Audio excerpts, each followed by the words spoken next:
There are names in history that echo with a certain weight, a resonance of pure, unadulterated genius. The name Leonardo da Vinci is one of them. It conjures images of mysterious smiles, divine suppers, sketches of flying machines that seem to leap from the pages of science fiction. He was more than just a painter. He was a scientist, an inventor, a musician, a writer, and an insatiable observer of the world around him. To spend even 10 minutes exploring his mind is to embark on a journey that blurs the lines between art and science, between the possible and the impossible.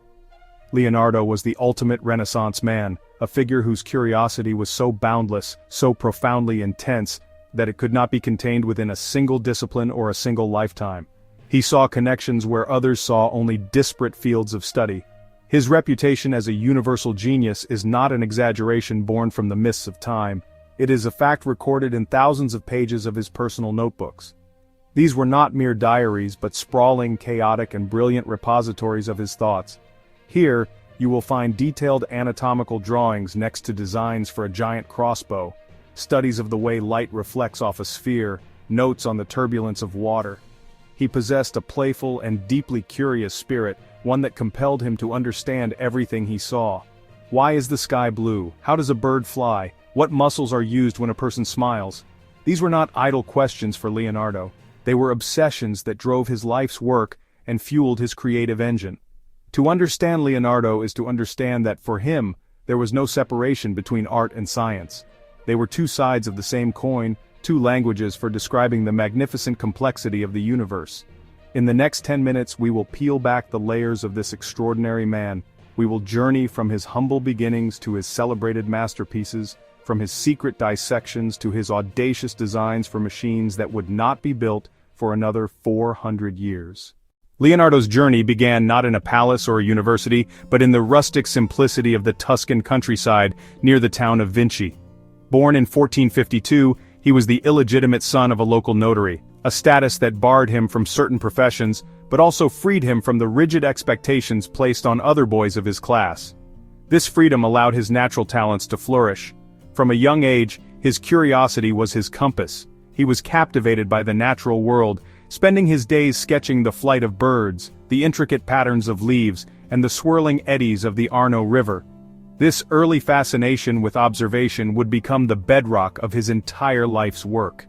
Recognizing his son's prodigious artistic talent, his father apprenticed him to the studio of Andrea del Verrocchio. This was no mere art school, it was a bustling hub of creativity and craftsmanship.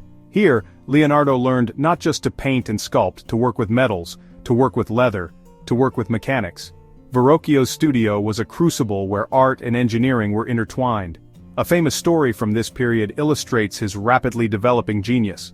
While working on Verrocchio's painting, The Baptism of Christ, Leonardo was tasked with painting one of the angels.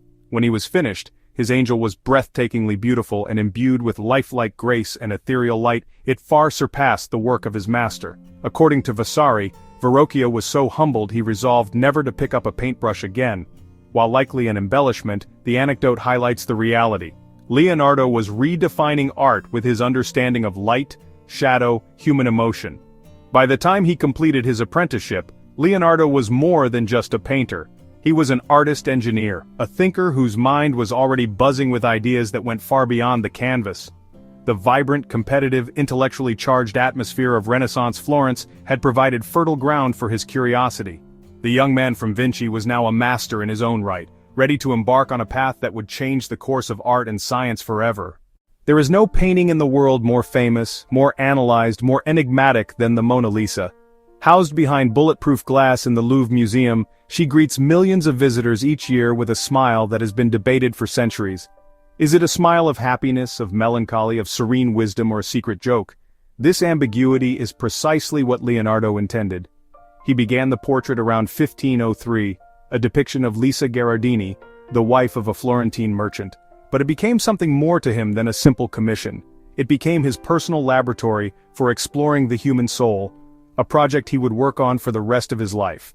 The genius of the Mona Lisa lies in Leonardo's pioneering techniques, especially his mastery of sfumato, which translates to vanished like smoke. He applied layer upon layer of thin, translucent glazes to create a soft, hazy effect. Look closely at the corners of her mouth and eyes. There are no hard outlines. This is what creates the illusion of life and the ambiguity of her expression. As you move your gaze, her expression seems to change subtly. Leonardo understood that in real life, emotions are fleeting and complex, never static. By using sfumato, he captured this very human quality, making the Mona Lisa feel less like a painting and more like a living, breathing person. Furthermore, Leonardo applied his deep scientific knowledge to the painting. He had spent years studying human anatomy, dissecting corpses to understand the muscles beneath the skin. He knew exactly which muscles are activated to form a smile, and this knowledge allowed him to render Lisa's expression with unprecedented realism.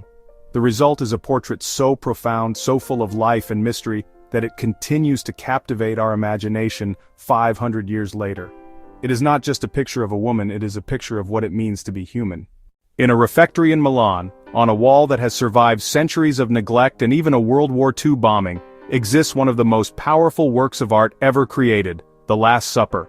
Leonardo chose to depict a single dramatic moment, the instant after Jesus announces, "One of you will betray me."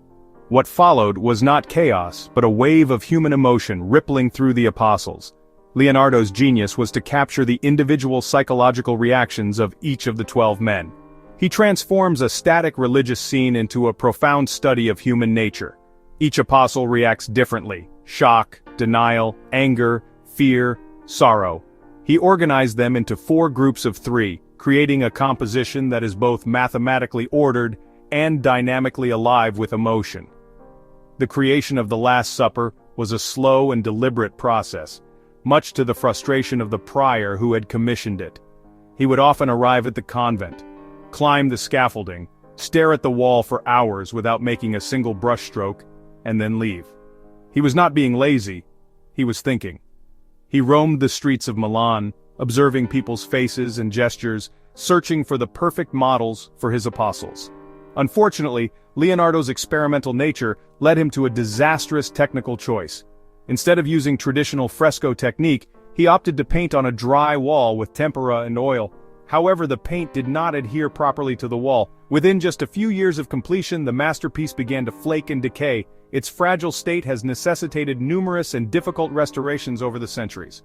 Despite its physical degradation, the power of the Last Supper remains undiminished. It revolutionized artistic composition and narrative storytelling. Before Leonardo, depictions of this scene were often static and symbolic. Leonardo injected it with raw, palpable humanity. It is a timeless drama, a moment of betrayal and destiny frozen on a wall for all of humanity to witness. Long before he was universally celebrated as an artist, he was a deeply committed scientist, driven by an insatiable desire to understand the workings of the world. His laboratory was nature itself, and his primary tool was his keen power of observation. He filled thousands of pages in his notebooks, plants, animals, water, and rock formations. He wasn't just drawing what he saw, he was trying to decipher the underlying principles that governed them.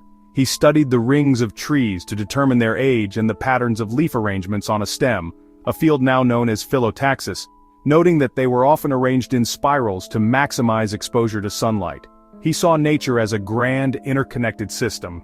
His fascination with water was particularly intense. He saw it as the vetturale della natura, or the vehicle of nature. He spent countless hours watching rivers flow, sketching the chaotic and beautiful patterns of turbulence, vortices, and eddies. He even compared the flow of water to the flow of hair, noting the similarities in their swirling patterns. These studies were not just for artistic inspiration, they were rigorous scientific investigations into fluid dynamics centuries before the field was formally established. He designed canals, dams, and hydraulic systems, believing that by understanding the principles of water, humanity could harness its immense power. His drawings of water are both scientifically precise and breathtakingly beautiful. His scientific legacy is not in published treatises but in these notebooks, a testament to a mind that saw the entire universe as a single magnificent puzzle to be solved. Leonardo da Vinci's imagination was not confined to the natural world, it soared into the realm of the mechanical and the futuristic. His notebooks are a testament to an inventive mind that was centuries ahead of its time. They're filled with sketches and designs for an astonishing array of machines. He dreamt of human flight, and this dream led to some of his most famous inventions. He meticulously studied the anatomy of birds, analyzing how their wings generated lift and propulsion. Based on these observations, he designed an ornithopter, a machine with flapping wings powered by cranks and pedals. His inventive genius extended far beyond the skies. He was a brilliant military engineer, designing weapons and defensive systems for powerful patrons. Ludovico Sforza in Milan, Cesare Borgia. He sketched plans for a giant crossbow, designed an armored car, conceived of a multi-barreled machine gun, a scythed chariot with revolving blades and various types of portable bridges for armies on the move. But not all of his inventions were for war. Many were designed to improve daily life or automate labor. He sketched a self-propelled cart, a printing press with automated paper feeding, a thread-making machine, a rolling mill for uniform sheets of metal. He even designed a robotic knight that could sit up, wave its arms, and move its head, all controlled by pulleys and cables. What is remarkable is not just their ingenuity, but the thought process behind them. Leonardo rarely invented in a vacuum. Each design was based on careful observation of natural principles and a deep understanding of mechanics. He was a systems thinker, able to visualize complex parts working together. While most inventions weren't built in his lifetime due to materials and power limits, they were practical designs grounded in scientific principles, waiting for technology to catch up. His notebooks stand as a blueprint for a future he could clearly see. For Leonardo da Vinci, the perceived chasm between art and science simply did not exist. In his mind, they were two intimately connected paths leading to the same destination: truth. He famously wrote, "The painter who has a knowledge of the nature of the sinews, muscles, tendons, will know very well how many and which are the sinews that cause a movement, and will be the one who will make his figures in the best way." This philosophy was the guiding principle of his life. His art was not merely a representation of the world, it was a demonstration of a deep scientific understanding of it. Every brushstroke was informed by his relentless inquiry. This fusion is perfectly embodied in his painting Saint Jerome in the Wilderness. The unfinished work shows the elderly saint in a moment of penitent anguish. Leonardo's anatomical genius is on full display. The muscles in Jerome's neck and shoulders are rendered with such precision and power you can feel the strain and emotion of the figure. This was not an artist simply copying a model. This was a scientist who had dissected the human body and understood exactly how muscles moved. The art is powerful because the science behind it is correct. His studies of light and shadow, a field we now call optics, were equally crucial to his art. He was obsessed with how light falls on curved surfaces and how shadows are cast. He filled his notebooks with diagrams showing the interplay of primary light, reflected light, umbra, penumbra. He then applied these scientific principles directly to his paintings. The technique of sfumato, so famously used in the Mona Lisa, was a direct artistic application of his optical studies. By understanding that there are no hard lines in nature, only a gradual transition from light to dark, he was able to create an unparalleled sense of depth, volume, realism in his work. His paintings feel three-dimensional because they obey the physical laws of light. Even his grandest designs, like his plans for a colossal bronze horse statue, showcased this marriage of disciplines. To create a sculpture on such a massive scale, he had to be both an artist and an engineer. Although the project was ultimately abandoned, his preparatory work demonstrates a mind that moved seamlessly between aesthetic form, practical function, vision of the artist, and problem-solving of the engineer. Leonardo's personality was as multifaceted as his talents. He was described by his contemporaries as being exceptionally handsome, charming, gracious. Yet he was also intensely private and frustratingly unreliable about finishing work. He was driven not by deadlines or commissions but by his own relentless curiosity. He often abandoned projects when a new obsession captured him. His mind was a whirlwind of ideas. He cared more about the process of discovery and problem-solving than producing a finished product. He completed relatively few paintings but left behind over 7,000 pages of notes and sketches on hundreds of subjects. His method of learning came from experience and observation. He was deeply skeptical of authority and of knowledge from ancient books not tested in the world. He proudly called himself an homo sans lettere, a man without letters, meaning he lacked a classical education in Latin and Greek. He saw this as strength. It freed him to trust his eyes. He wandered markets to study faces of all kinds and even followed condemned criminals to their executions to study despair. He kept detailed journals of daily expenses and to-do lists, small records that give a charming glimpse into his mind, describe the tongue of the woodpecker. There was a playful, imaginative side, too. He was a talented musician with a beautiful singing voice. He invented his own instrument, a silver lyre shaped like a horse's skull, which he played to impress the Duke of Milan. He loved puzzles, riddles, and fables, which he wrote in his notebooks. One anecdote shows this clearly. Asked to paint a shield with a monster, young Leonardo didn't invent from pure fantasy. He collected real creatures and combined their most frightening features into a composite monster, painting it with such terrifying realism that the smell of decaying animal parts was as horrifying as the image. This story encapsulates his method, grounding the fantastic in the real, combining imagination with meticulous observation to create something believable and utterly new. His genius wasn't magic, it was a mind that never stopped looking. 5 centuries after his death, Leonardo da Vinci's influence continues to permeate our culture in ways both obvious and subtle. He left behind a handful of the world's most famous paintings, works that have become touchstones of Western civilization. The Mona Lisa, The Last Supper. They are cultural icons, endlessly reproduced, parodied, and debated. But his legacy extends far beyond the gallery walls. His true gift to humanity was not a finished product, but a way of thinking. He taught us the power of boundless curiosity and the profound beauty found at the intersection of different disciplines. Leonardo's life serves as a powerful antidote to specialization. He reminds us that innovation often happens at the edges where different fields of knowledge collide.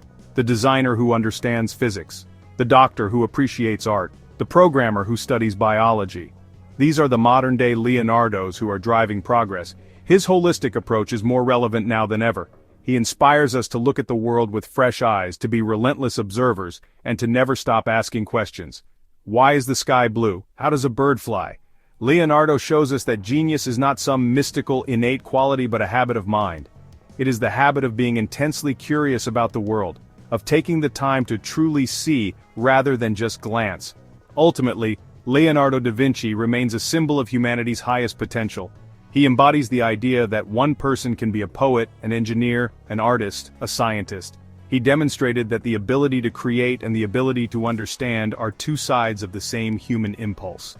He is not just a figure from the Renaissance, he is a timeless inspiration for anyone who dares to dream, to invent, and to see the magnificent, interconnected tapestry of the world around them.